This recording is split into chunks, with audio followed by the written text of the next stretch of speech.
টানা ১৬ বছর ক্ষমতায় থাকা আওয়ামী লীগ সরকার রাষ্ট্র পরিচালনায় থাকাকালীন একের পর এক বিদ্যুৎ কেন্দ্র তৈরি করলেও এগুলো চালানোর জন্য পর্যাপ্ত জ্বালানি সরবরাহ নিশ্চিত করেনি। গত কয়েকদিন ধরে দেশের বিদ্যুৎ সংকট চরম পর্যায়ে ঠেকেছে।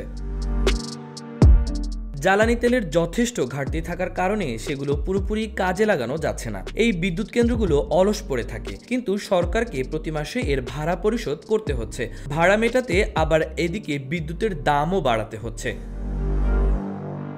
পিডিবির সূত্রে জানা গেছে, বর্তমানে দেশের বিদ্যুৎ উৎপাদন সক্ষমতা প্রায় ২৭,০০০ মেগাওয়াট থাকলেও চাহিদা ১৬,০০০ মেগাওয়াটের কম। তবে গত কয়েকদিন ধরে বিদ্যুতের লোডশেডিং বেড়েছে। রাজধানী ঢাকার বিভিন্ন এলাকায় দিনে ২-৩ বার করে লোডশেডিং হচ্ছে।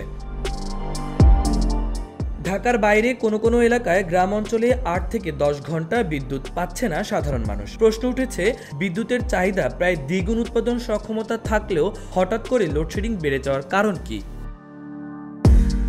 প্রায় ৩.৫ মাস ধরে সামিটের এলএনজির টার্মিনাল বন্ধের কারণে গ্যাস সরবরাহ কমে যাওয়ায় প্রতিদিন গড়ে ১২০০ মেগাওয়াটের মতো কম বিদ্যুৎ উৎপাদন হচ্ছে। অন্যদিকে বকেয়ার কারণে ভারতের আদানি গ্রুপ প্রায় ৫০০ মেগাওয়াট বিদ্যুৎ সরবরাহ কমিয়েছে।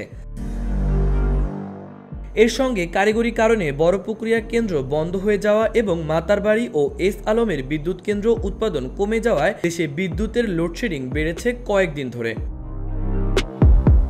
পিডিবির তথ্য অনুযায়ী দেশে বর্তমানে দিনে গড়ে ১৬,৫০০ মেগাওয়াট বিদ্যুতের চাহিদার বিপরীতে উৎপাদন সক্ষমতা প্রায় ২৭,০০০ মেগাওয়াট, কিন্তু প্রতিদিন গড়ে ১৪,৫০০ থেকে ১৫,০০০ মেগাওয়াট বিদ্যুৎ উৎপাদন হচ্ছে। এতে প্রতিদিন লোডশেডিং হচ্ছে প্রায় ১৫০০ মেগাওয়াটের মতো।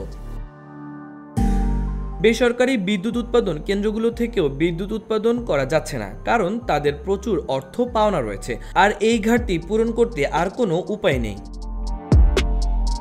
আর দেশে এখন প্রতিদিন গ্যাসের চাহিদা ৩৮০ কোটি ঘনফুট হলেও সরবরাহ করা হচ্ছে মাত্র ২৬০ কোটি ঘনফুট। এর মধ্যে বিদ্যুৎ খাতে সরবরাহ গ্যাসের পরিমাণ আরও কমেছে। সরকার জানিয়েছে, বকেয়া বিল পরিশোধ করার প্রক্রিয়া চলছে। দ্রুত পরিস্থিতির উন্নতি ঘটবে। মাহবুবুর রহমান ইমন, খবর সংযোগ।